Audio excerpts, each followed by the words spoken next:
I'm Director of External Affairs at the Association of Charitable Foundations. Thank you very much for coming along. So this is one of a series of events. I'll just start with a bit of housekeeping. We are already recording the event, just to let you know. We won't record the breakout session, so you can say whatever you want. You can libel anyone in that session, but we will be recording the main sessions just for your information. If you want to ask questions or comments during the presentation, there's the chat function. There'll also be a chance to ask questions as well, and you can ask questions in person, as it were, so we can come to you, because we're doing this as a meeting format rather than a webinar. If you could try and make sure your name is on your what's the right word, image, that would be great, so we know who you are, and not your daughter's name from Taekwondo, as I sometimes find when I'm going to meetings. That would be wonderful, and we'll probably, I think we've got everyone now, so we'll make a start. So this is part of a series of events on climate change that we're running. So it's linked to the funder commitment on climate change. This particular event is open to those who've signed the funder commitment and also those who are yet to sign it as well. So do please have a think about signing if your foundation hasn't done so yet. Esme Fairbairn are very kindly supporting the work that we're doing this year on climate change and helping give a boost to it. And I would just start by saying a little bit about the funder commitment in case you're not aware of it. So this was launched at ACF's conference in 2019 by a group of funders led by Nick Perks, who's also on the call today as well. And we took over hosting it last summer. So we've now got, I think it's 57 funders who are signed up to it, which is great. So we have big and small foundations and funders who are part of it. It's a UK-wide initiative, so it covers all the nations of the UK. We're also talking to international partners around an international philanthropy coalition on climate with an equivalent commitment across the EU, across Europe and internationally as well. So working with Wings and Daphne on that. I know that not everyone can necessarily sign the funder commitment. Some of you may have governance that's more tricky. The two lottery distributors in particular, I think, for that, but it'd be great if you are able to sign up to it. So the funder commitment has 6 elements to it. The first of them is around educating and learning, so providing opportunities for trustees and staff and volunteers to learn more about the causes and solutions of climate change. The second one is around committing resources. The third one is around integrating, which is what we're talking about today. The fourth is on stewarding investments for a post-carbon future. So the last in this series of events was around that particular issue. The fifth one is around decarbonising operations, and the sixth one is about reporting on progress. So my colleague Joanna at the moment is working with Nick Perks to look at the progress reports that we've had from signatories and try and learn from it. So we're planning a series of events like this throughout the year. Probably building up to the COP26 at the end of the year, as well as a good focus for it, and trying to work out what can best support signatories and others to progress work on climate change. So this meeting is focused on integration, making climate considerations a part of overall approaches to grant making. And it very much fits with the approach that we've taken at ACF around the commitment and our work on climate change. So we don't want this to be sort of just an issue for environmental funders. It's climate change is something that will affect all our work across a wide range of things. We want the commitment also to be a kind of entry point as well. So for foundations and funders who want to start thinking about climate change but haven't done so yet. And it provides, I think, a very helpful framework for thinking about how you might approach the issue. But we very much recognise that climate change is a big understatement, a big challenge for society and the economy generally, and for all our work, I think, as well. So part of that is just how we adapt to the climate change that's already locked in. Part of it is also, I think, working with communities who may be affected by climate change directly, or the sort of just transition to a zero carbon world. And then also, I think, for grantees, for organisations that are funded, about how they also think about the issue as well, which is the focus really for today. We had a big focus on it in our 2019 conference. And then we also had a very helpful, I think, presentation at our conference last November from Becky Willis, who was talking about essentially climate change policy has been sort of driven by stealth, and now it's sort of coming into the open. So kind of moving to net zero is a massive change across many different areas. So helping to think about how that will affect communities and affect the organisations we work with would be great. I think you've all had the agenda. So we're going to kick off shortly with Nick Gardner, who's Head of Climate Action at the National Lottery Community Fund. Nick's going to be talking about their overall environmental strategy and how they've incorporated climate into their funding. We'll then take some questions with Nick. We're going to give you a short break because it's quite a 2.5 hours is a bit long to be stuck in front of Zoom. So there'll be a short break, and then we'll hear from Fergus Rolfe, who's the manager at the Fit for the Future network, about how they're working with the National Lottery Heritage Fund to support grantees on sustainability. And I think Drew Medelick from the Heritage Fund is also here and could take any questions as well alongside Fergus. We'll then have a breakout session. So we've got some questions to kind of prompt discussion, but we're interested in the chance for you to talk to each other about the issues that you've heard, and then we'll feedback to the main discussion, and we'll be finished by 12:30 today. So I'm going to hand over first to Nick, who's going to talk to us about the National Lottery Community Fund and their work on climate. Nick. That's great. Thank you, Rick. Very, very good to be here speaking to so many people today. Great to see everyone. I'm just going to share my screen. I've got some slides ready for today, so hopefully we can see this. Can you see that, or can you see my emails? Are we looking at? We can see the slide. Oh, that's good. I'm looking at my emails on my screen for some reason. Let's see if this works. There we go. Okay, now I've got it on my screen. That's good. So yeah, as Rick said, that we're faced with a really big challenge at the moment. This is possibly the biggest challenge facing humanity right now, well, ever. And at the same time, I think it's important to remind ourselves. I heard on a podcast the other day, it's an incredibly exciting space to work in as well. Not least because of the scale of the challenge and the complexity of the challenge, but also because of the potential impact that we can have working in it. I think it's worth reminding ourselves of that constantly, really, to keep our chins up and keep moving forward. As Rick said, this session is going to be looking at part 3 of the funder commitment, and I thought I'd pull out the actual wording before getting started today, just to put this into context. The integrate question or proposition within the funder commitment is: within all of our existing programs, priorities, and processes, we'll seek opportunities to contribute to a fair and lasting transition to a post-carbon society and to support adaptation to climate change impacts. And when I had a look at that, I thought, I mean, that is a huge undertaking. It's been very carefully written: programs, priorities, and processes. And that's what I'll focus on today. I think there are parts of this which we're not that far forward on. For example, supporting adaptation to climate change impacts. I think that's going to come next in our journey, but we'll look at that as I go through my slides. This is a work in progress, and we're not going to be ever fully achieved on this. I think there's going to be a constant development as we move forward. But it's useful, hopefully, just to see that wording before we kick off. So just a few words before on what I'm going to talk about before I start. Just thought I'd have a couple of minutes on what the National Lottery Community Fund does, what we exist to do, and putting our environment strategy in context. Then I'm going to run through the 3 parts of our environment strategy, which are fairly straightforward to understand, hopefully, but have a fair amount of detail behind them. So I'll walk through a little bit of each of those. And then finish up on what we're looking to do next and some of the key challenges that face us in the future. And hopefully there are some ideas and lessons in there for other funders. I'm quite aware that amongst the people on the call today, there's a real range of funder types and also funder sizes.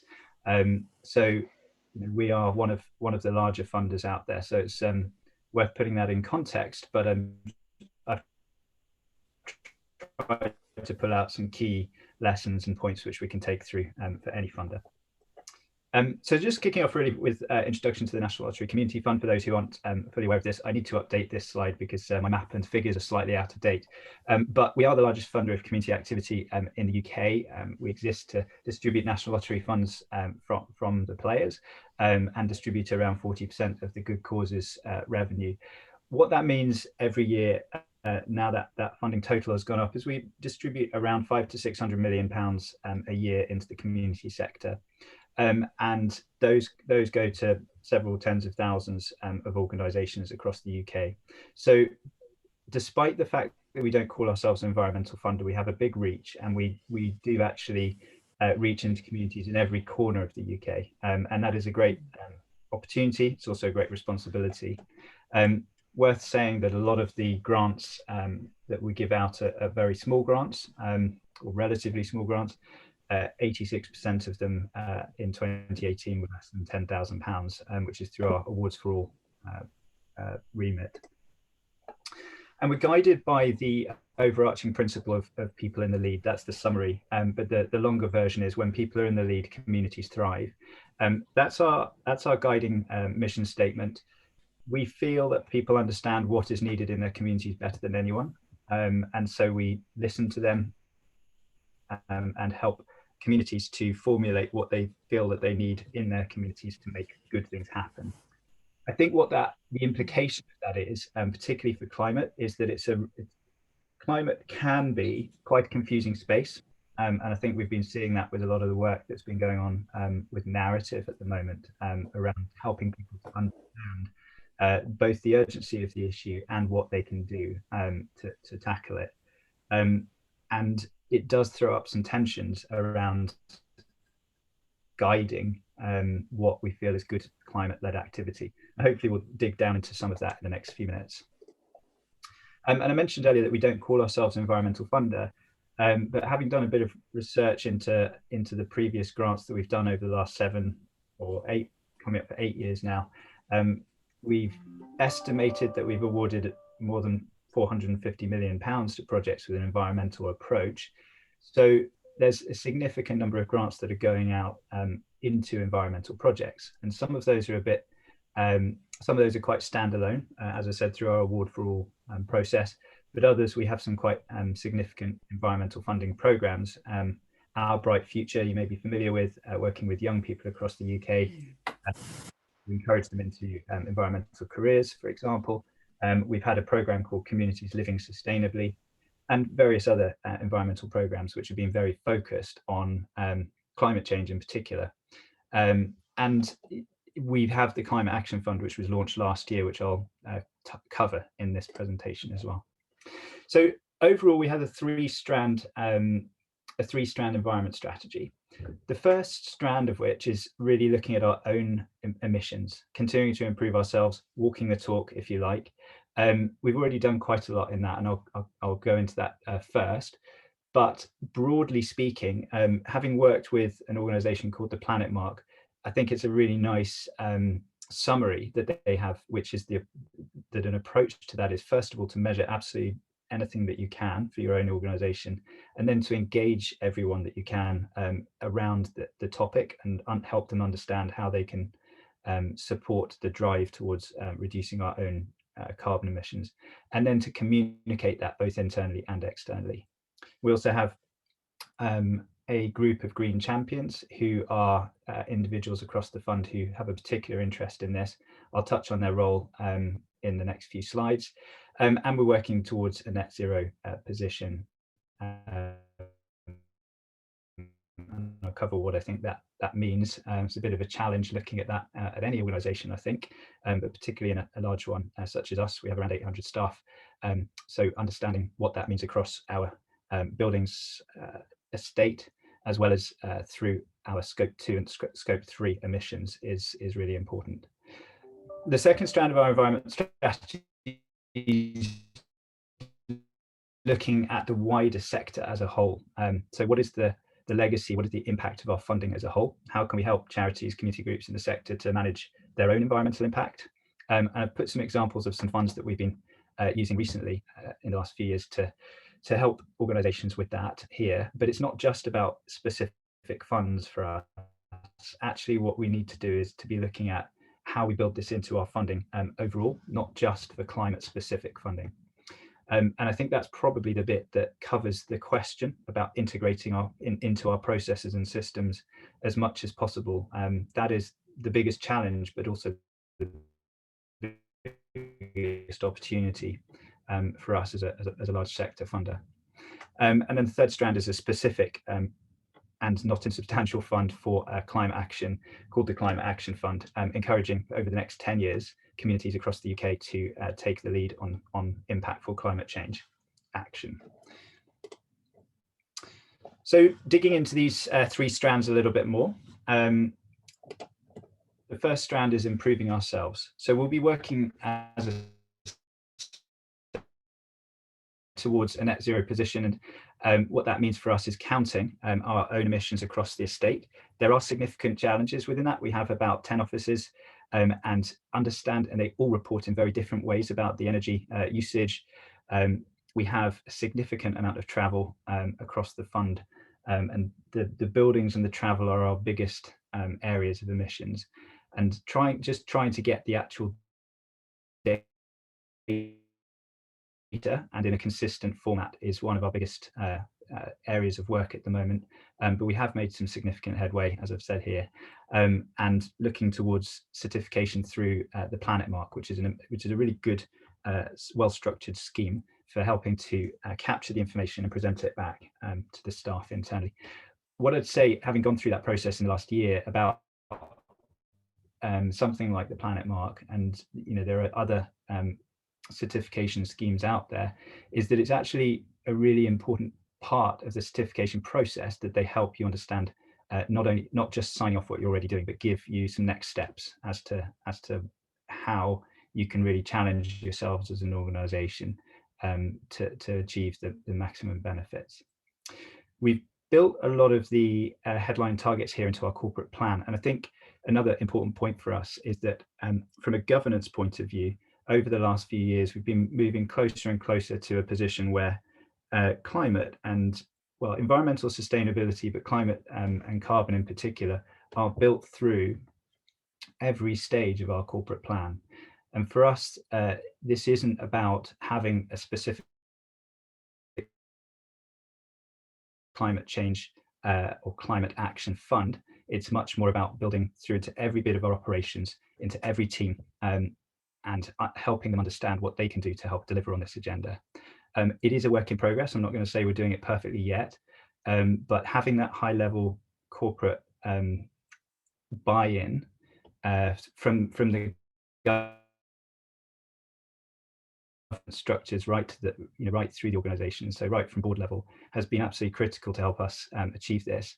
So we've had a really clear steer from the board that they wanted us to make a statement on our own emissions, and make a statement as to how we can build that through our funding streams.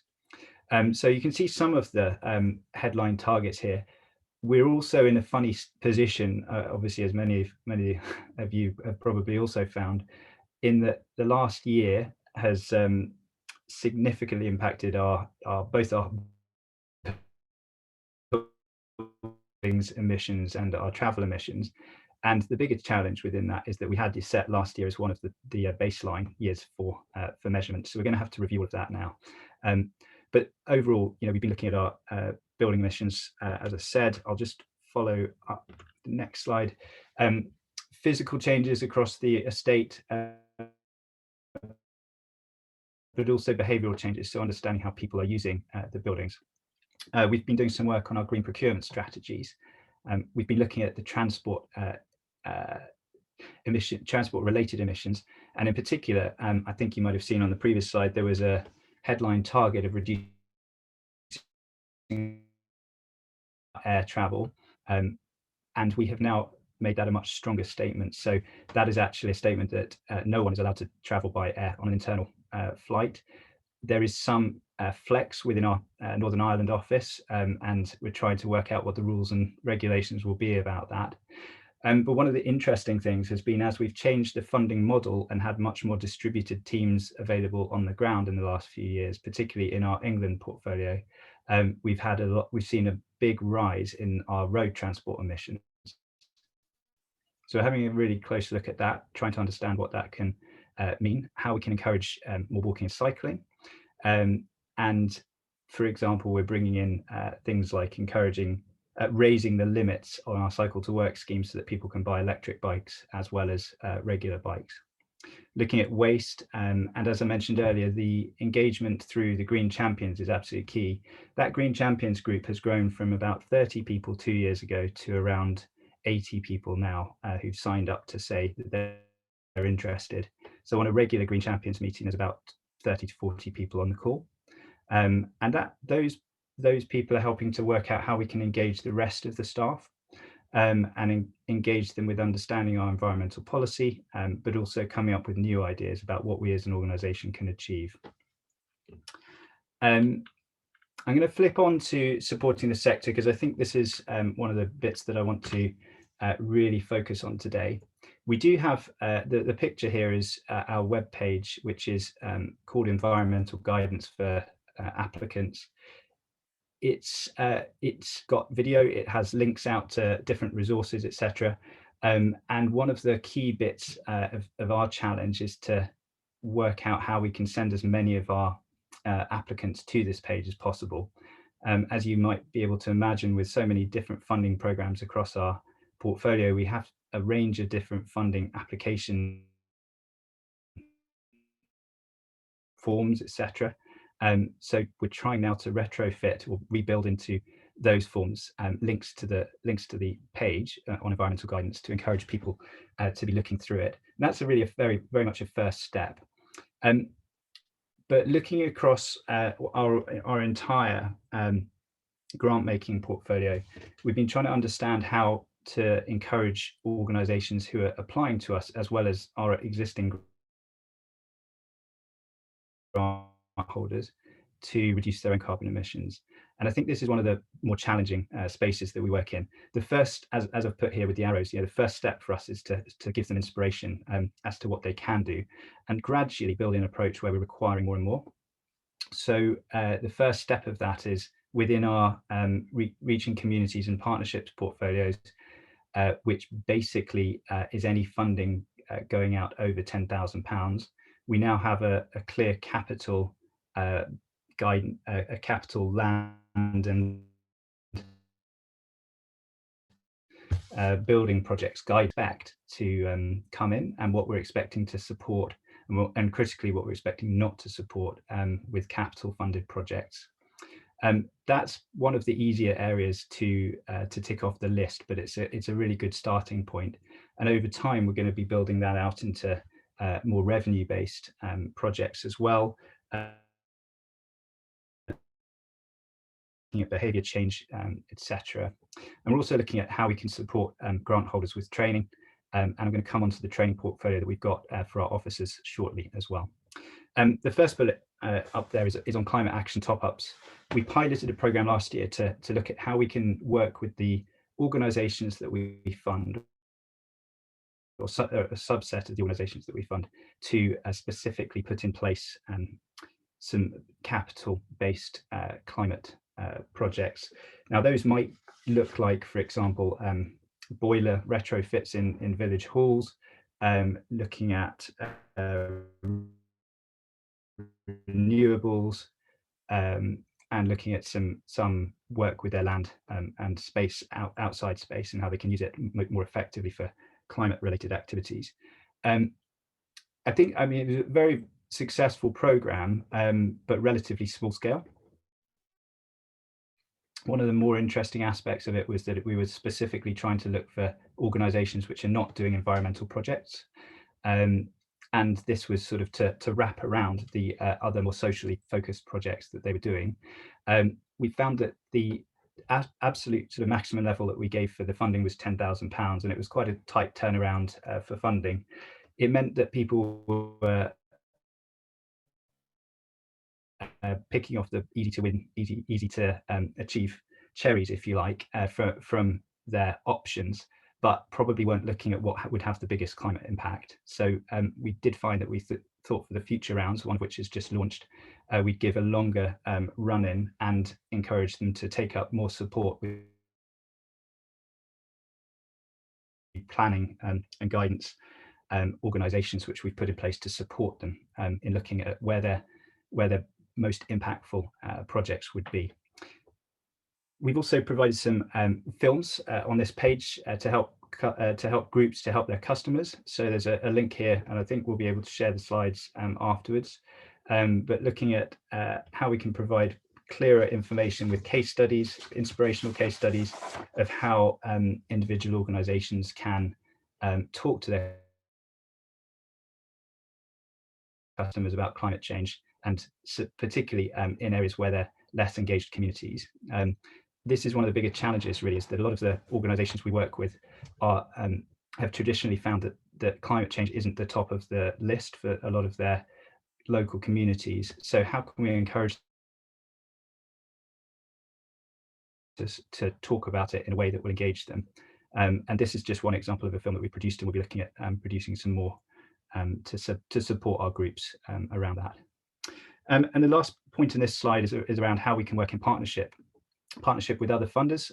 We are regularly discussing with other funders our approach and sharing some good ideas, hearing in both directions what we're doing. In particular, we've set up some discussions with other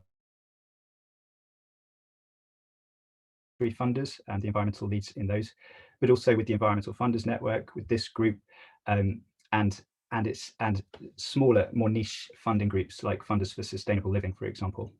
And we have got built in this principle of generous leadership, where we want to be sharing the information that we've been learning along the route. And this phrase here, learning out loud, telling people what we're learning, what's working well and what's not working so well. And I've got an example of a fairly an open blog a bit later, which I can share with you about some of the key tensions that have arisen in taking this approach. Some of the publications that we've been putting out recently have been helping to frame some of this and put it into context, and to give some inspirational case studies along the way. So the first one here was published towards the end of last year, Community Action for the Environment. This was looking across all of the environmental funding that we've done in the last 5 years and taking some key learning points from those. We did some work with Ashton around the co-benefits and trying to work out how best to communicate those and use co-benefits of climate action to engage citizens. Again, within this slide deck, there's some links to each of these reports. And the one on the right-hand side we released yesterday. It's an introductory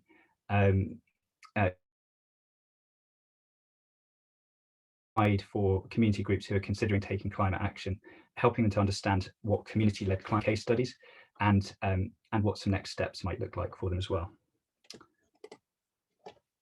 One of the key areas for us is helping, really, if we're going to be building climate and climate awareness throughout our portfolio and throughout our funding, and not just through the climate funds, we'll be looking at how we can support our staff to understand the issues.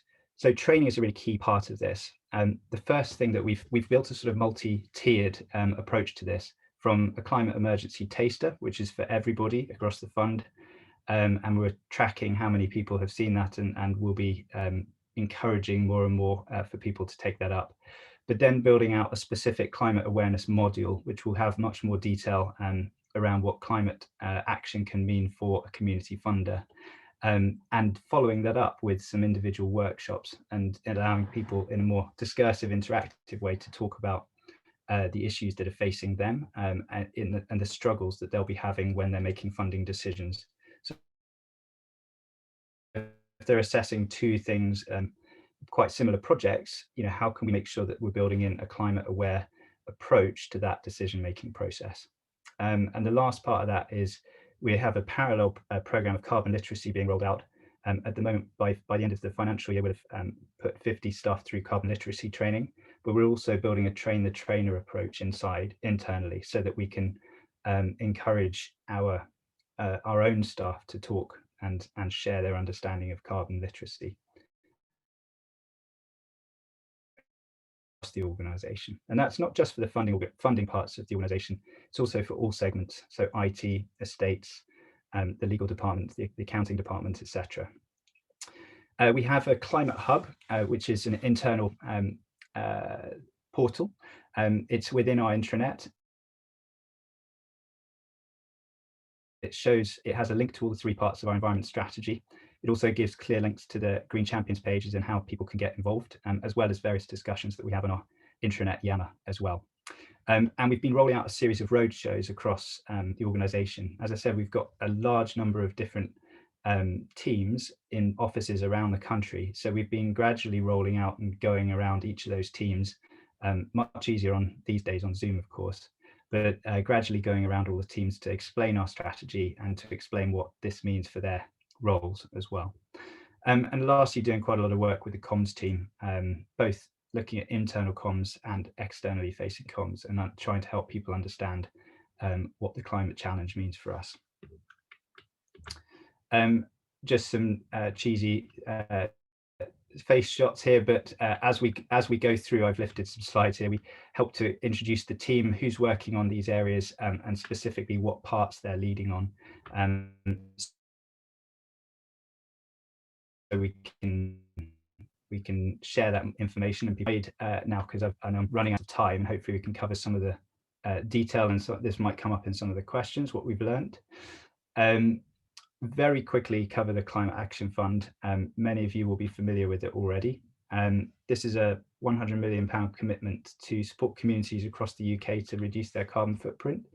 The map here shows the first 23 projects that we funded last year, with the first £20 million of funding commitment. There's a real spread of types and activity going on across the country, but these are some larger scale projects, from £250,000 upwards to about £2.5 million projects, always being led by the community, but always in partnerships in their local area. We've done quite a lot of work around how to disaggregate what climate action into in a bit more detail with some of the questions coming up. But broadly speaking, it's not just the themes, which are there at the top of the slide: energy, food, waste and consumption, natural environment and transport, but also looking carefully at the different types of context and the defining characteristics of where we're putting the funding on the ground. And I think helping to understand that data and helping to understand the taxonomy of how it breaks down is really giving us a good insight into what communities are wanting to achieve. And then we can break it down like this and see where the gaps are. And for example, the big gap in the top right graph there was against the waste and consumption strand. We've now released yesterday a new funding stream specifically for community-led projects looking at waste and sustainable consumption. So this can help us really understand the approaches. Last thing to say is that it's more than just a grants program. We're very aware that with this large grants program, the bigger opportunity really is to see how we can encourage much more learning to come from that, both within the cohort of organisations that will be funding, but also through giving inspiration. We've been selecting these projects using a sort of filter as to whether or not they can be beacons for encouraging, inspiring other communities to follow suit. And so the big part of the next step for us is working out how we can use our funding to leverage that to support a wider building of a movement of change. The 3 areas that we're looking at, and we've just put out a tender on to help support us in this area, are looking at how we can encourage support and learning within the cohort, how we can do support movement building more broadly through narratives, through ecologies, through systems thinking, and how we can generate the most inspiring and engaging content to talk to a wide range of people about what they can do in their local communities. I just thought I'd finish up on a couple of or 3 points really. The first is, as we move forward with this agenda, we've done quite a lot of work on our internal emissions and understanding what the data is telling us. But what does it mean? What could it mean for us to be a climate positive funder? How, for example, can we measure our scope 3 emissions? And for us, I think that probably, and for any funder actually, that's not just your procurement and understanding, for example, your travel, but also understanding the impacts and the climate impacts of your funding. And I think I'd be very interested to hear some of that perhaps in the breakout groups later, if anyone has specific ideas and thoughts on that. And in particular, how we can be consistent in measuring the climate impact of our funding. And the second sort of challenge, I think, came directly from that quote on part 3 earlier, which was looking at how we can support adaptation to the climate impacts, and in particular for us, the fair and just climate adaptation. Big challenge, obviously, and I think that the easier win for us was to start with climate mitigation projects, but I think we're increasingly going to have to look at adaptation projects. And then the third is we have a range of tensions, as I mentioned earlier. I was going to go into a few of those perhaps I can in the Q&As, but a fairly frank and open look around some of the key tensions that arise when you're trying to fund climate work. So I've whistle-stop tour, and Rick, I'm sorry I've gone over by about 4 minutes, so apologies for that, but hopefully it's given a good overview as to what we're doing, and maybe we can pick up on some of those points I had to rush through in the Q&As. Thanks very much, Nick. So if people have questions, if you want to raise your hand in the reactions, I think Joanna's going to take Nick off spotlight as well, so I can see everyone. So I should be able to see. So if you use the reactions and there's a raise hand button. Let me just. All I can see is applause at the moment.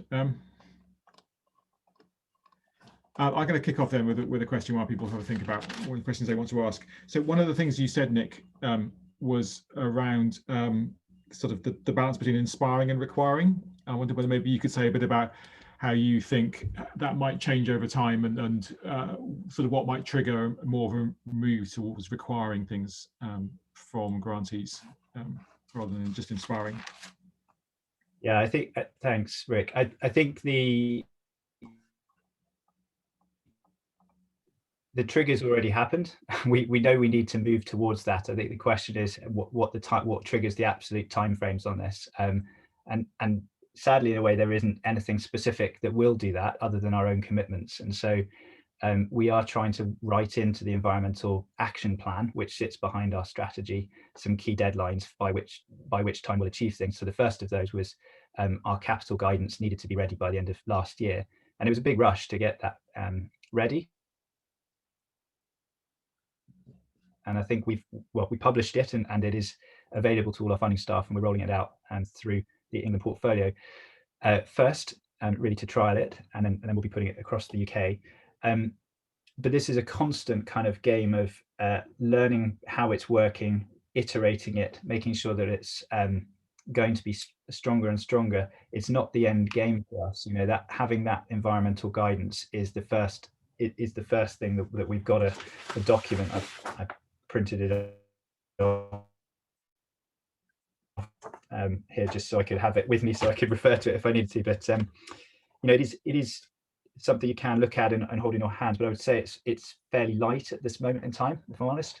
And so one of the challenges for us is to, you know, what will version 2 look like, and how quickly can we ramp up more stringent guidance. And it's a constant balancing act between making our funding accessible to all, which is what it needs to be, both morally and from a government requirement point of view, at the same time as pushing ambition of the sector. And you know, maybe Drew has some thoughts on that as well, but it is a balancing act, particularly for us. And there may be some more fleet of foot funders within the room who are able to push. But you know, the first port of call for us was certainly the capital guidance. I think the next stages get trickier in terms of understanding what they look like. But one of the first things will be having a very initial look at how we can require an environmental policy or practice to be in place in the organisations that we fund, particularly, for example, for larger scale funding, so anything over £10,000. requiring an environmental policy to be in place in the organisation, and then for them to send a link to that through to us. We'll be providing guidance on what that looks like, of course, and can help, or hopefully help organisations to put that together. But I think that's probably the next step. And the rest, I think we will pilot by providing more and more materials for inspiration, and slowly try and work out how much of that we can mandate as we encourage people to get firmer, to firm up their approach on this space. I mean, one other thing is probably looking at our materials. I think one of the interesting things which we did when we looked in detail at the application flow and it's incredibly complicated. I hadn't realized, I've been in the organization for a year, but I was having gone through end to end designing the funding program, looking at all of the forms and everything, the software that we have to use, etc. Pretty much every step of the process, there are roadblocks. One key example is that we've been putting out our round 2 funding, which launched yesterday.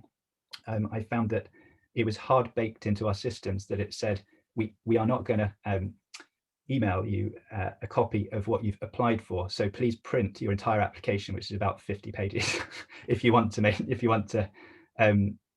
keep it. So we have sort of tweaked the wording, but even saving it to your file, you have to press the print thing, which then you have to deselect a printer and save it as a PDF. But it's quite a complicated kind of steps, and it feels like those are the first ports of call. I did a little bit of back of the fag packet maths, and it's a phenomenal amount of printing if every one of our 12,000 funded organizations, let alone the number of applicants, prints off their application. So yeah, getting into the detail of the entire funding flow is important, and timely and time consuming. That's great, Nick. Thank you. I'll leave it there. There's a question from Will. Hand up. Yes, thank you. Hi, Nick. Thank you very much for that. That was it's great to see how things are developing. There's so much positive stuff in there. I had a question around support from the top, and kind of what are your key nuggets of getting trustees, getting the board really, fired up about this and interested about this, because obviously that helps so much with action further down the organization.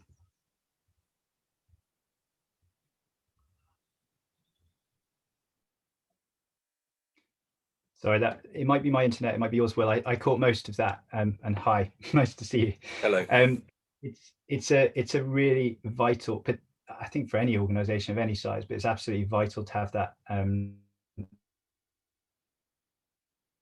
top level governance buy-in. Of course, we can do skunk work under the radar, but we're never going to go as fast or as in such an ambitious way without that support. And that comes right down to having the money available to buy in the posts. For example, my post and others that support me in this work. The last 7 years for the fund, we've had a very, very environmentally minded chair. We've just had a new chair in place, which was announced last week, I believe.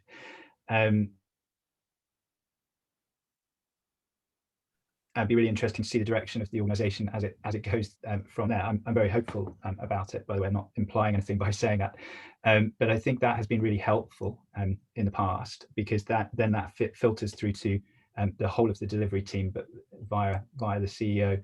We've also recently lost our CEO, who has retired, and are in the position of about to appoint a new one. So again, I suspect that's going to have quite a significant impact on the direction of the organisation. But having spent the last few years baking in this agenda into the whole of our corporate governance documentation, into even the terms and conditions of the boards themselves, etc., that really helps.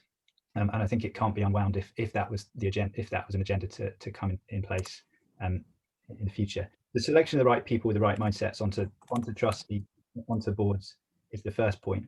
Second point would probably be about training and awareness raising and understanding. I think one of the key things I'm keen to do this year is to work. We have a number of different decision-making boards, which probably the most powerful bit of the organization, because they have the ultimate sign-off on where the funding goes, and they get guided by staff within the organization, but ultimately it's signed off by the decision-making panels. So those people, which is a relatively small number of people, have to be aware of the key issues. And so along with our training program, we're looking at building that we're making available that same training program for the board as well. I think, you know, often people on boards are quite time flexible with when and where we encourage them to take that up. And we might be doing some board specific sessions, for example. But that's certainly something I'm keen to do this year. Yeah, that's really interesting, because it's one of those things that I think we're interested in looking at as well, because it's come up a few times when we talk to people about the funder commitments as well, about getting support, board buy-in. Sometimes it's perception that the boards might be more obstructive than they actually are, and my experience sometimes is the boards raise the ambition on climate change. But it's one of those things we want to look at. There's a couple of questions also in the chat. So Rosie Graham was asking about whether you're looking to embed climate into all funding awards, because she's interested in implementing climate and non-climate specific funds, and so whether this will become part of all award applications, and also in the response from applicants as well, towards the greater emphasis on climate change. Yeah, I think again that's a moving story. So we have got the specific funds available now for climate, but as I was saying, you know, we're trying to work out how to bake that into the entire funding portfolio. And that is a tricky operation to undertake, and is going to have to take part bit by bit over time. So the short answer is yes, that's the ambition. The bigger question is how quickly can we do it, and what does it look like on the ground? For example, the question that you raised, Rick, earlier. Is it going to be part of all of our funding? I'm not sure, because I think, you know, with a significant proportion of the funds we give out going to much smaller grants, it may be, you know, some of those are going to, you know, relatively new tiny organizations which may not have the infrastructure or the level of awareness to take up sort of climate aware and well, climate action across their project, and where it's quite a targeted project on, say, a very focused project on, you know, working with people with mental health problems or disabilities. You know, that it may be harder to understand what the direct climate impact of that project might be, or what the parts of that project might be that could work on the climate agenda. So I think it's unlikely to come across as a strong strand in every bit of our funding, but certainly the intention is for anything over, you know, going into our larger grants will be the first port of call, and yes, it will across the whole piece over time. Does that answer that question? I'm sort of trying to look at the questions as well. So if I read them out, so one of them, I'll maybe take a couple. So one of them, because we've got about 4 minutes left. So one of them was just about kind of working on any joint funding programs with other funders. So the sort of appetite for that, sort of join in with your own funding. I think the next one is you've covered a little bit about the response from applicants, and then. There was actually, I guess the last one also, just and then come back to the other one, was around the Green Champions and the extent to which they're representative of staff from all levels, and more broadly whether the kind of engagement from staff beyond the Green Champions as well. So maybe you could cover those things. So partnership funding, working on other funders, and then a bit more about the sort of staff view on it. Definitely. So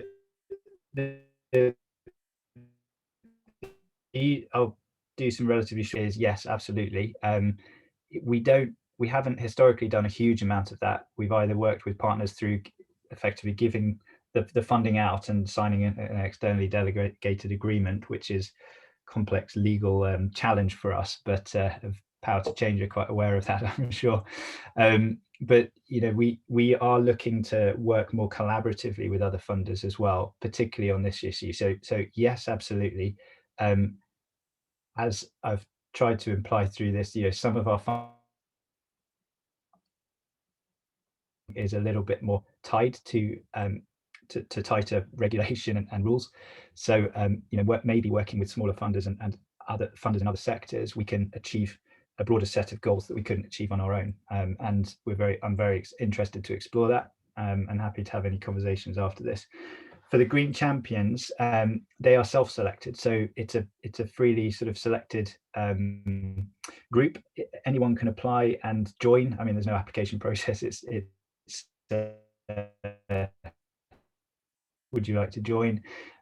We're trying to put in place more of a role description to make it a bit more formalized, not least to help people to turn that interest into something a bit more tangible. But our bigger challenge is telling people about it across the fund and encouraging them to take up the offer there. So it is representative of all staff from all levels. We have 2 board members in the group, as well as junior staff from across the organisation, and from our funding job roles right the way through to corporate support job roles. So it's a really, the person who leads it is in our estates team, so not a funder per se. So it's a really interesting group. And what I find about having a bigger group like that is you can then identify the skill sets and try and build on them. So some of them are really good at communications, and we're leveraging their interest and passion to sort of set challenges for inter-office challenges when back in offices. But we did a climate change engagement advent calendar in the run-up to Christmas, which it was a bit more fun than it sounds. And just coming up with new ideas about how to encourage our staff to take the whole subject more seriously and to take the next steps on it.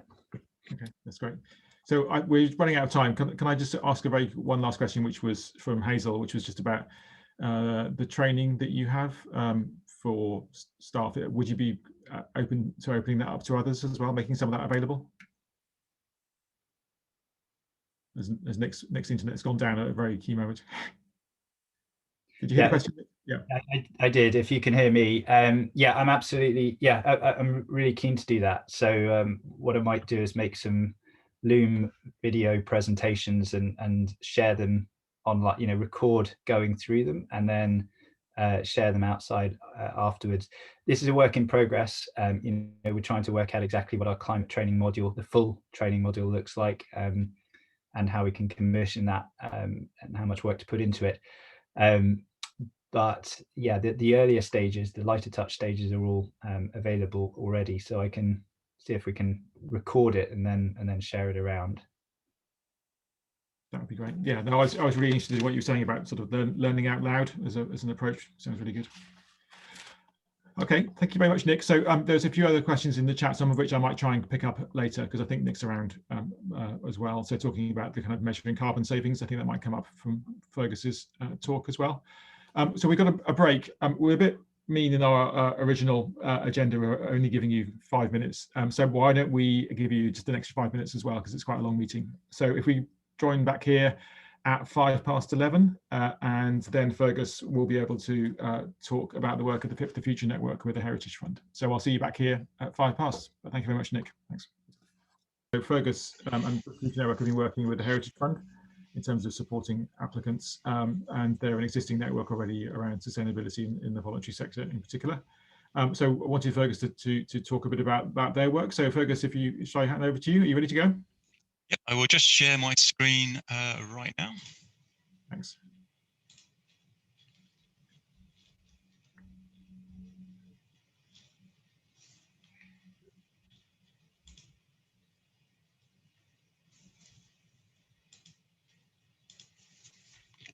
Okay, is that okay, Rick? Can you see that okay? Yep, I can see that. That's great. Thank you. Fantastic.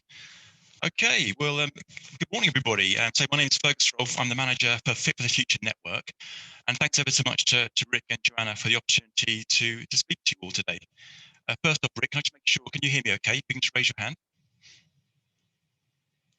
I can hear you. It's slightly dropping your microphone a little bit, but I can get the gist of what you're saying. So okay, just let me know if I need to speak a little bit slower or a little bit louder. Hopefully everyone can hear me okay. So today, talking in support of the event, Climate Change Integrating into Funding Programs, and really looking into the challenges, the opportunities for action, the benefits and impacts of integrating environmental sustainability into funding programs. And I'll be looking very much from the perspective of the Fit for the Future Network, and particularly its relationship and partnership with the National Lottery Heritage Fund. So with that in mind, I'd like to introduce Drew Benelick into the virtual room. Drew is the Head of Land and Nature Policy at the National Lottery Heritage Fund, and we've been working very closely with Drew over the last couple of years on this particular partnership. So if there's any questions today that come up that is more specific towards Drew and the National Lottery, I'll defer to him as and when and if they actually do arise. Okay, so what is the Fit for the Future Network? Essentially, we're an environmental sustainability network for charities, heritage organisations, cultural venues and local authorities, so very sort of broad membership base. We facilitate knowledge sharing of best practice and collaboration across organisations so they can decarbonise, start to reduce their impact on the environment, but also to create positive environmental impacts wherever possible. Also to start to understand climate change, to understand risk, and start to adapt and deliver adaptation plans around that as well. So essentially to build resilience in all operations of our member organisations. We're going since 2012 and we were launched by the National Trust and Ashton. So we've been quite curiously sort of described as an environmental dating agency, and I guess this comes from the fact that we do match people up. We match individuals and organisations within our membership. And maybe people might come to us wanting to know a particular area of knowledge, and so we'll find on our database who's got that knowledge, that experience, and therefore link them up so they can actually start to share that experience as well. Sometimes we link up people, perhaps people might be in the same situation, they're at the same sort of starting point, but I feel there's a great strength sometimes of people perhaps having a collective concern, a collective challenge, and therefore working together to have a positive outcome for that reason. So we help to share experiences, to help others avoid mistakes and inefficiencies, to avoid duplication of effort is a very significant one for us, and essentially to help create opportunity, innovation and action. And ultimately, we're here to help enable sustainability activity in the not-for-profit sector to become greater than the sum of its parts. How do we do this? So one of the mainstays of our activity is events. So we run lots of seminars. Sometimes we have speakers from within the actual network itself to talk about their experiences, to share best practice. We also, wherever possible, get external speakers in where we feel we want that expertise as well to help sort of to support particular areas of activity in the areas of sustainability. Networking events are very, very important for us as well, from the larger networking events to the smaller ones. A lot of our members come to us and say they really value that time when they have a cup of coffee or over lunch, and they can have very, very informal conversations, and they find that has a great value. So from that, we've also developed special interest groups, often quite smaller groups and very informal, and often let our members actually to sort of set the agenda, and they can look at particular sustainability challenges they've had, to share best practice and come up with solutions from it really. So from the large to the small, finding ways of people to actually share best practice and knowledge. Over the last 12 months, not surprisingly, all these events have gone virtual, and this has been a success for us. We've found in these 12 months that where the past people sometimes find they couldn't justify having a day out for the transports, the costs, and the time associated with that, but now we can very much have sort of our sort of sessions and events like today as well. That said, we do hope that later this year we can get back to our sort of having in balance our virtual events being run in tandem with our actual event as well. And with that site events, as you can see from some of the pictures to the right here, very, very important for what we do. I think you can't really beat actually sort of having a presentation, then actually walking out the door and actually seeing the measures that have been implemented and actually seeing them in action and actually talk to the people who have developed that initiative and how they're actually going with it now and how the lessons learned from it as well. Practical support as well, tailored link ups, peer consultancies, we mentioned before, linking people up, online share resources, and making sure that we as the network team can help share and showcase and raise the awareness of projects as they go forward. So at this point, I'll take a bit of a step back talking about the network, and I'll come back to Fit for the Future very, very shortly. I guess to put a bit of context about how we're working with the National Lottery Heritage Fund, what they're doing in this particular area, and how we're sort of linking up and helping member organisations. So as you all know, Heritage Fund is the largest dedicated fund of heritage in the UK, grants from 3,000 to 5 million for projects that sustain and transform the UK's heritage. We launched last week as well, so from 21 to 22, they're now prioritising 6 outcomes for heritage projects: skills and jobs, inclusion, organisational resilience, better places, the economy and well-being. A significant thing going forward now, especially for today, and obviously for ourselves as well, is they now expect all projects to demonstrate they are building long-term environmental sustainability into their plans.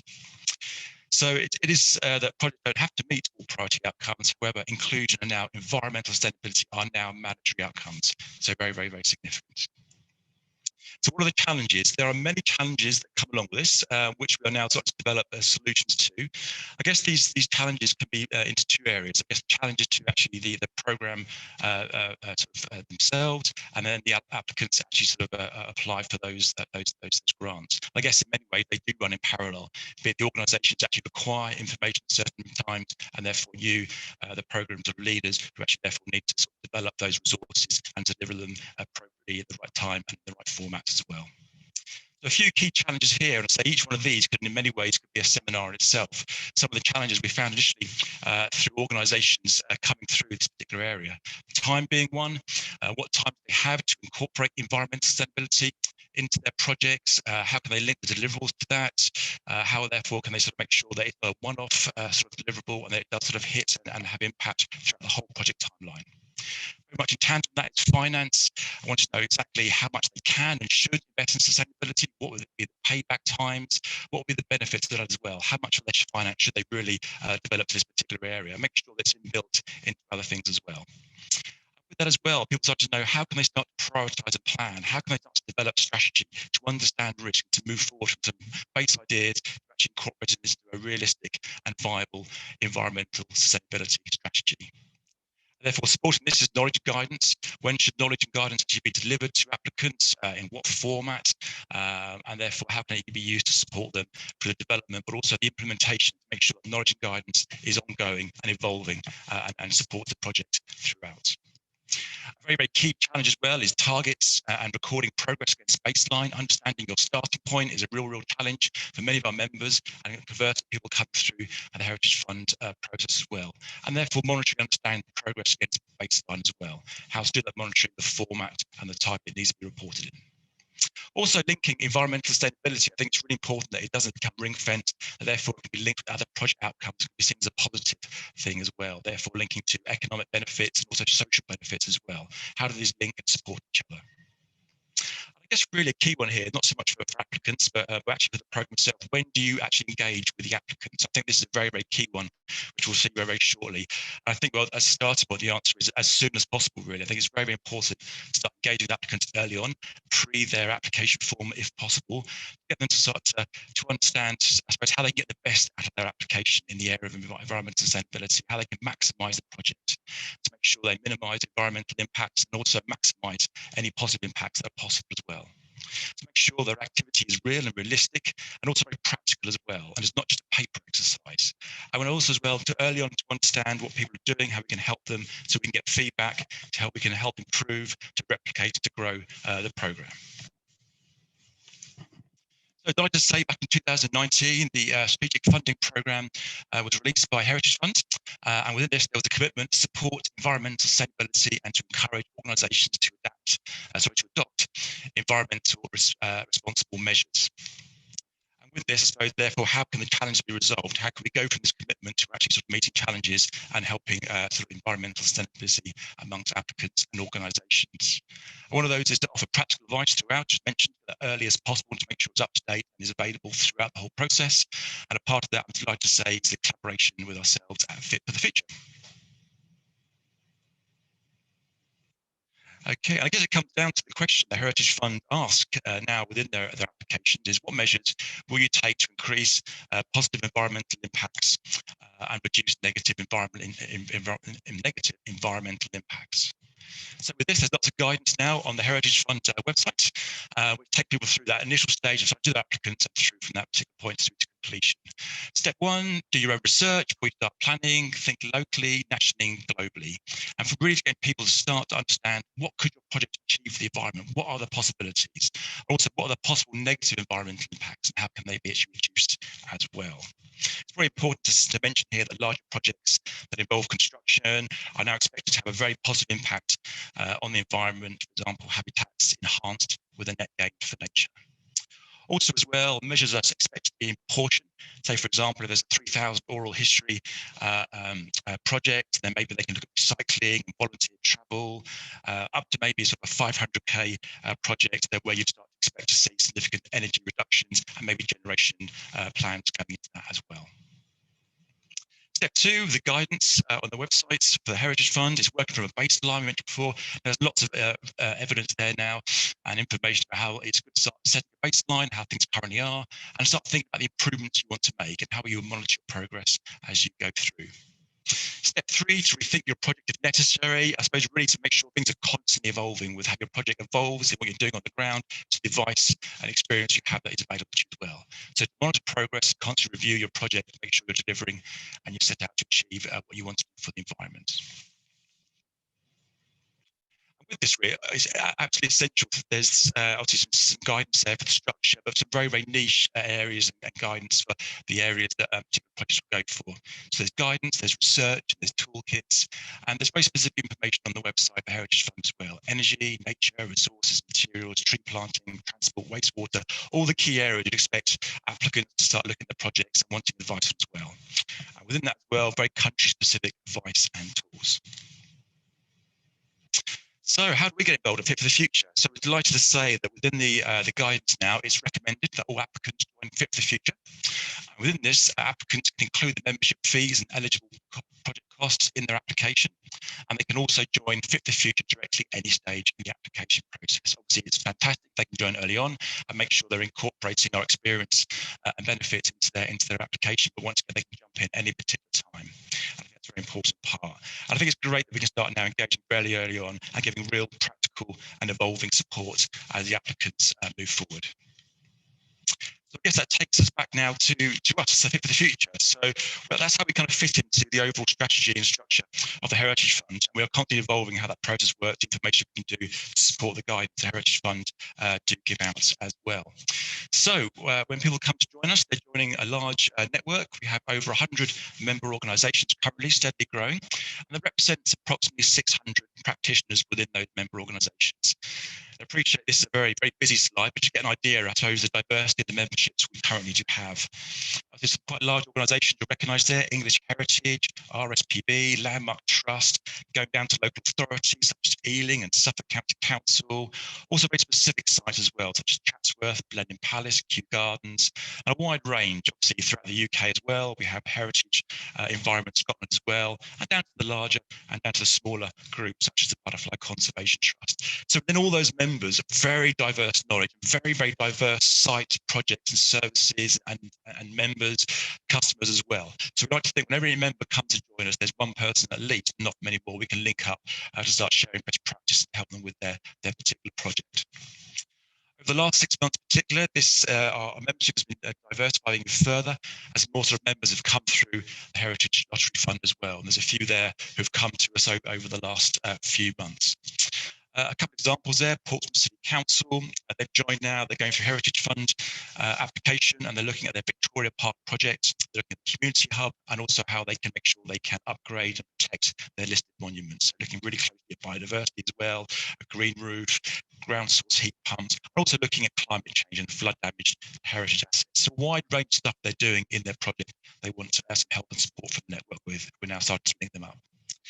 Another one there as well of interest, Fulham Palace Trust, a grade 1 listed Tudor courtyard and gardens, and they're really looking at the challenges they've had over the years with climate change, especially over the last 3-4 years. They're looking at advice on how they can make sure that the palace is as resilient as possible to climate change risk as going forward. And so we're now starting to work with them, and also in the area of biodiversity as well. So fit for the future work areas. So really with all these members, what areas are important? I guess there's no real surprises here. We're looking at mitigation, so making sure our members can reduce their emissions as much as possible. And then conversely, over the last 2 to 3 years, more and more importantly, we'll now be looking at understanding climate change and some develop adaptation plans as well. So quite a broad list there. I won't go through every single one. I guess you'll see all the usual suspects there of the areas that you'd expect members and also your applicants to want to understand. I guess the 3 at the end I've highlighted, I suppose, as key overarching ones that become increasingly important for our members. Strategy, knowing where to start, and as already been mentioned here today, net zero really encompassing all these. Once you understand what is net zero, how should I be aware of it, what does it mean for me, where do I go, where do I start? So working very closely with members in that area. Also, as I mentioned now, climate change adaptation, very, very key with risk management and planning becoming a key priority work area. Not surprisingly, with the people we work with, and conversely with lots more Heritage Fund applicants and organisations coming to us, heritage and sustainability is absolutely key for us supporting our members. And with that as well, there's so many different niche areas in there, and we really do sort of lean quite strongly on our members, but also our partners as well. We partner now with the Institute of Conservation in this particular area. People come to us and have very specific requirements for their particular project, and obviously with Institute of Conservation, experts in stone, stained glass, paintings, climate change, pest increase, all these various areas we can really get into from there. Once again, a very busy slide here, but just get across that with the network, it's not just about membership, but it's all the partners. And that's okay. Obviously, we're partnering here with the Heritage Fund, Environment Agency, Met Office, London Climate Change Partners. Really, really key that we do link up and just ring fence ourselves. We're talking to as many networks as possible, making sure that we can increase our knowledge, but also really the resources and knowledge that's available to all our members, be it old and new, coming through the Heritage Fund. Some examples of some of the work we've actually done. So obviously this is pre-COVID, but I think it's quite nice to be able to see some of the projects we've been involved in, some of the tours we've done. So once again, it's really important that we are practical. When people come to us, we get them out and about to learn from other projects, match them up so they can learn from on-the-ground experience. So a few we've done already. Here's a ground source heat pump tour at Wimpole Estate in Cambridge. Assessing climate impact site visit at Geneva House in Newport. Climate change and adaptation workshop we did the Met Office headquarters down next to, and this is a fantastic one really. To sort of be able to go to the Met Office as one of our partners and link them up and get our members to talk about exactly the impacts on their activity. And it was interesting to us that we had people there from the British Heart Foundation who are looking at sort of the impact of heating on their retail shops, through to sort of people who are looking after monuments, stately homes, and therefore how they can understand what the impacts are and the impacts on their activity now, but any other projects going forward as well. To really show the diversity of our members that can get sort of equal sort of benefit and reward from the same project itself. Sustainable procurement at the Whitworth Gallery in Manchester. Waste management workshop and tour. The WWF, one of our members, living Planet Centre at Woking as well. Here, the energy auditing workshop, and it seems perhaps quite a dry one, but I want to get across really. We go from the large to the small, but so once again, it's all about being very, very practical. And we did this with the British Heart Foundation down in Britain, and a wide range of our member organisations, from the large to the small projects. It was great because it's very much people can get there, they can discuss their energy use, energy efficiency, approaches to energy auditing, sharing of useful templates. They can walk around the building to identify opportunities for saving, and at the end, get together, look at calculations and plan follow-up of actions as well. So very, very specific, but once again, that's what we try and do, is make sure it's not just reading documents, getting there, meeting, talking, and understanding, and developing our knowledge on the ground. We do every year have our annual conference as well, and I just mentioned that because once again we really like to get people together, not just small meetings, to get a sort of sense of community as well. And so the last couple of years has been a significant sort of keystone activity for us to get one together for our conferences. Unfortunately, we didn't have one last year, and we do hope to have one coming up this year, but we will see how we go with restrictions and availability. And obviously, we're really keen to make sure we can link up with conferences. So I will watch this space. Hopefully, we'll be having a conference sometime later this year, which will be fantastic. As mentioned before, a key element we're doing is making sure that we can keep adapting the way we get information to people. And I guess the challenge has never been bigger. We've had to be doing over the last year with COVID. So we've had to change all our sort of activity to virtual, and there's just a few examples there of what we've been doing with our virtual events. Some key ones that I think of interest to the room really would be such as our energy efficiency measures for older and traditional buildings. That was very well attended and a very, very key one for our active members, new ones coming in with new projects, with a sort of time scale of developing their applications and their projects for the next couple of years, how they can start to link up those two worlds of making sure they can maintain their traditional assets, but also really making they develop and implement significant energy efficiency measures. Also, the two to the right-hand side was a sustainable project program, which we developed very much with the Heritage Fund in mind, and the project coming through that as well. Once again, we can talk quite broadly about some particular areas. We really want to give some really specific case studies of areas that people have actually worked on and developed and delivered successful projects. And we've done this with the Museum of the Home and also with the Alliance for Sustainable Building Products and Forestry England as well. We found the new members coming in with quite small projects, found these very, very useful. So as we go forward to the rest of the year, we'll make sure we sort of run our larger events that perhaps hit some really big sort of topics such as climate change, and making sure we can really get these good case studies that will be of direct benefit to the smaller projects coming through. So that's with the events, but I suppose the link ups as well, as I mentioned, go back to us being sort of an environmental data agency, but it's been a really fascinating over the years to sort of see how we can link up people that perhaps on paper you wouldn't think would have that much in common. And a few link ups to talk about here. We've had the Historic Environment Scotland help the British Mountaineering Council to reduce energy use in the listed buildings. West Suffolk Council being linked up now and helping Scottish Canals with renewable energy project specifications. Sustainability West Midlands, one of our key sort of partners, is now working with Kew Gardens on waste strategies, and Woodland Trust are now working with HES Scotland to review severe weather conditions and how they've impacted their organisation operations, and for really from their land, but also to their smaller operations and areas, how they can actually sort of come up with a risk plan and a sort of management plan around that as well. So this is really the tip of the iceberg. There's so many more we're doing, and obviously as now we're linking up more heritage funds, it's really interesting to see how we link up these small projects to the large, but with each other as well, and make sure they can start to share resources, knowledge, and move forward together. I want to, this is quite a nice quote that came from one of our members from the Church of England Environmental Policy Officer, saying, as we all know, sustainability work can be lonely with a large organisation, and knowing there is a network of like-minded people who will be tackling the same issues and will have lessons advice is so encouraging. It's like a hive mind, it's hugely powerful. I guess what we always want to do is make sure these organisations don't feel they're on their own. They're part of a larger sort of network, and they can lean upon those for advice and support, and making sure that they can really be progressive and move forward. Impact as well. Impact is a big challenge, and perhaps this is a presentation itself really about monitoring impact, understanding where people are starting from the baselines, and monitoring their progress as we go forward. This is perhaps one quite nice example of one of our members from West Suffolk Council. It's great because they were always looking, so they wanted to implement, say, a biomass boiler, and they weren't quite sure to go. And through the network, they actually managed to save between 3,000 and 5,000 consultancy fees. So a great benefit for them straight away, but legal expertise, but didn't actually cost them anything as well. With this, they could link up with other network members who actually done this particular project as well, and actually go and visited other biomass projects, make sure what they were doing and implementing was right for their particular project on the ground as well. And there it was great for them. We worked with them to help to actually record where they're starting from for their baseline, and where they went through with their particular projects as well. And with that, great, they can say they're now saving approximately £1,300 a year, and they saved approximately about 66 tons of CO2 as well. I would say this is a real challenge. I think monitoring is the biggest challenge we have in this, is people starting from different areas, having data available, and I think this will be one of the biggest challenges going forward, is actually understanding where people are starting from and how much success they've made in their particular projects, with so many variables out there. As we move forward, we learn more and we work together, there are solutions to this that we go to as well. And quite nice as a big project, one thing we do look for from members is not just to report on numbers of tons of CO2 saved and money saved, but actually making it real. And with this one, they've actually said, okay, the money they've saved is the equivalent to an additional, I don't know, 800 visitors to their council museum. Now, a very specific example there, but it's quite nice, therefore, I think, to go back into feedback into and promote more success. Say, this is actually what it would mean for your organisation. This is actually what it means to the ground for money saved and going forward.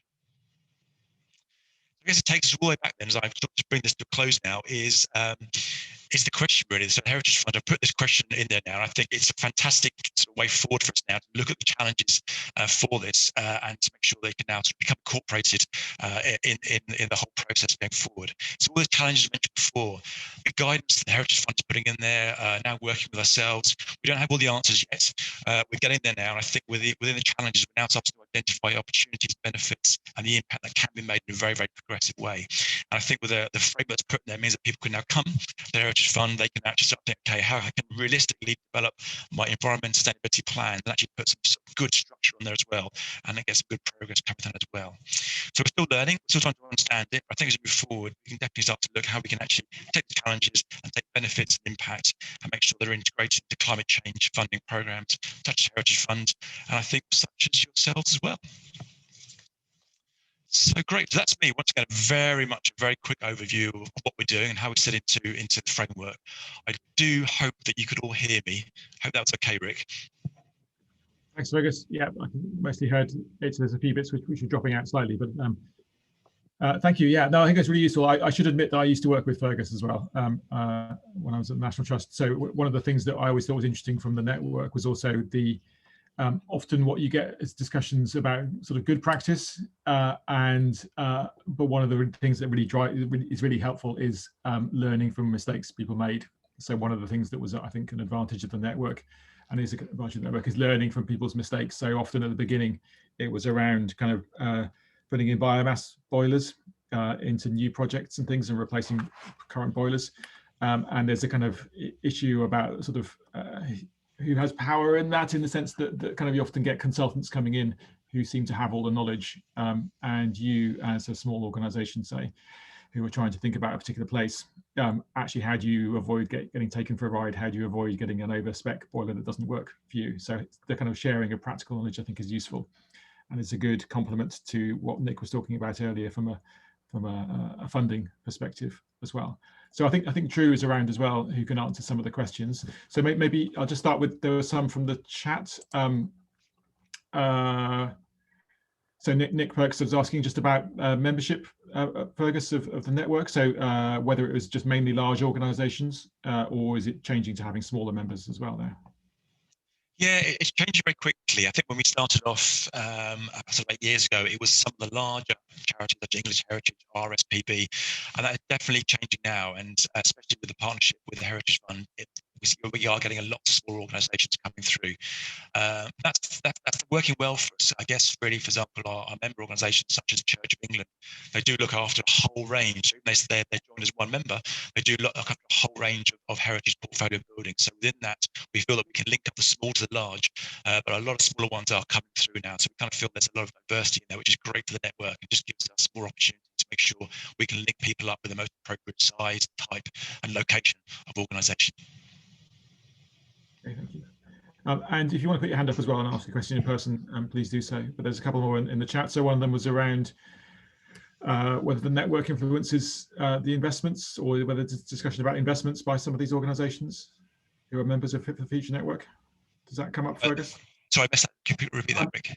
Whether the network supports organisations who are thinking about their investments as well, or is it focused on practice much more? It's very much more on practice, really, and that's an area we would like to get into. But I think really it's very much more than the practice on the ground at this particular stage. Okay. And the question from Emily was around what is the engagement like from those charities that are joining via the Heritage Lottery Fund? Is it different in a sense because they are is it a different level of engagement to existing members, or is it similar to existing members? I would say it's almost higher actually in many ways. I suppose the fact being they're coming through now, and sometimes they're looking for a bit of advice to actually start to make sure their application can be as robust and detailed as possible. And then conversely, when they're actually receiving the money, to think, right, we need to get moving quite quickly. So I think that very, very quickly that the members who come through the Heritage Fund are very, very engaged. I would say right now they're probably one of our most engaged. But I think really they're new to it. There's a sense of urgency in some ways as well. But with that, I suppose there's a sense of enthusiasm, which is really, really good. And I suppose I use the example of Portsmouth, who joined us a few days ago, and already we're starting to link them up and really talking very specifically of the areas they're going to. So we've been really delighted because we really want to make sure that members aren't just coming to us for any other reason other than they really want to practically engage.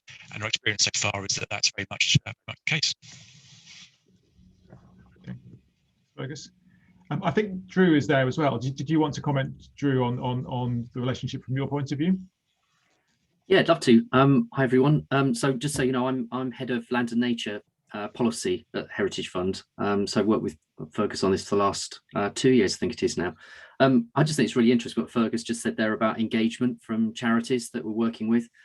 We don't check, well, at the moment, we don't check whether somebody is a member of Fit for the Future. Obviously, they will see it if it's in their application, if they're asking for a membership fee, but it's not something that we score people on. We don't give them extra points if they happen to be a member. So, you know, genuinely, I hope that they're joining because they want to do better and because they're responding to that outcome that we've set, that every project must do more for environmental sustainability. So I think that's really interesting. For us, we've literally, we're in a very similar position, although I think Nick and Community Fund are further down the track, but we've literally just appointed a climate change manager. So we're working at the moment on our baseline and a carbon reduction strategy, but we have high aspirations to get to the point where we actually start working on a carbon budget, so we can actually start assessing projects looking at their carbon. You know, that's a few years down the track yet, but we're certainly on a mission to get there. We've also declared we're going to be carbon neutral by 2030, but we have no idea yet how we're going to get there. So we have a load of work to do on that front. And for us, the things that I think are the biggest challenges, again, like Nick, we have very high number of projects that are in the kind of under £10,000. So, you know, there's only so much that you can push those projects to do, but we do have a very large number of capital projects that are over 250,000 up to, you know, many million. And so one of the challenges for us and something we're working on is to look at actually where are the big places we can make the biggest impacts. So which are the projects we need to focus on? Who are the grant applicants that we need to be really targeting going forward? And I think COP26 will inspire us to do a lot of that work. And obviously the breadth of things that we fund. So we're funding everything from museums through to cathedrals, through to peatland restoration and tree planting. So a huge range of stuff. A lot of it generally doing good for the environment, but even I think one of our challenges is the green projects who think they're doing great stuff, really being tough on them in the same way that we're being tough on the built sectors as well. And then the other major things that we need to get our heads around are things like visitor travel. We support, you know, hundreds of rural attractions that, you know, at the moment you have to get in a car and drive there. So, you know, we have similar problems to National Trust or English Heritage about, you know, how do we deal with that whole green travel issue? How do we encourage our projects to adopt green travel plans? And then finally, I was going to say, focusing on bits of the sector, the heritage sector, that are particularly rubbish at the moment. So, you know, industrial heritage is a huge issue. Lots of them burn tons of coal that they may not be able to get in 10 or 15 years' time. So, you know, there are some bits of our sector that are particularly tricky and troublesome. And then the last thing I was going to say is that the massive issue for us is how do we monitor all this stuff? So it's all very well asking people to do things and funding them to do things, but unless we put lots of resource into checking, it's very difficult to make sure these things happen. So, you know, I'm aware of lots of projects that have said we're going to put in a biomass boiler and do put in a biomass boiler, but then discover they can't get chip easily locally, so they stop using it. I've seen a couple of those projects, and you know, it's incredibly frustrating. And we've got a thing, we ban peat. You know, we're not being meant to be funding any projects that use peat in horticulture. But again, you know, I've been out on site and I've seen rows of plants grown in peat being planted in park restoration projects. So, you know, there are lots and lots of challenges, exactly as Nick was saying, and we're at the start of the journey, I think. And, you know, we've got to just keep tightening things up. At the moment, we're asking people to do stuff. There are very few things we say you can't do, but we need to toughen that up over the next year or two to really move things forward and accelerate things forward. So the partnership with Fit for the Future, really interesting, you know, great to have Fergus's support, and really good to see projects now moving through to join the network, because it is a great network full of incredibly knowledgeable people. One thing just to add to that, one thing that's really noticeable is that the network's all about obviously receiving information, but also it's a two-way process. And the members coming through Heritage Fund, which has been really pleasing, have been really keen to sort of talk about what they're doing as well. So to share the knowledge they've had. And I guess it is still quite early on, maybe in a couple of years' time when they've finished their particular project, there's an opportunity for them not just to learn, but to talk about what they've done to raise the profile as well. So that's been really pleasing that people come, they want to learn, they want to share as well. And I think that's one of the key ethos of the network, is not just to feel you're being spoken to, but it's a case of you can actually sort of engage and actually sort of give information back as well. And so far, the Heritage Fund seem very, very keen to do that as well. Thanks. So I think it's a question addressed to Drew. So about how the Heritage Fund has addressed issues of internal knowledge and capacity. In terms of assessing applications on environmental sustainability requirements, maybe you could say something about that, Drew. Yep, sure. We've obviously had an environmental sustainability requirement for a number of years, so staff are kind of used to some of this stuff. But when we reopened our program on the programs on the 8th of February, they've been closed for a year to focus on COVID recovery work. We had that environmental sustainability embedded across everything. So there is increasing urgency to train our staff. So a little bit like Nick, we literally interviewed 2 consultants yesterday, and we'll be appointing somebody today to roll out some training in through March for our staff. The challenge for us is that we have different staff doing different types of role.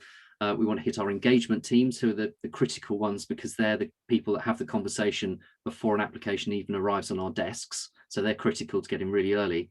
Our assessment team, and then we want to go right through to do trustees, committee members, and our consultancy advisors that we use as well. So that we literally, hopefully this afternoon, we will decide who we're going to appoint, and we will appoint somebody. And that is to roll out kind of a basic training for staff. So we are nowhere near at the scale of community fund of doing things like carbon literacy. But as I say, we've just appointed our climate change manager.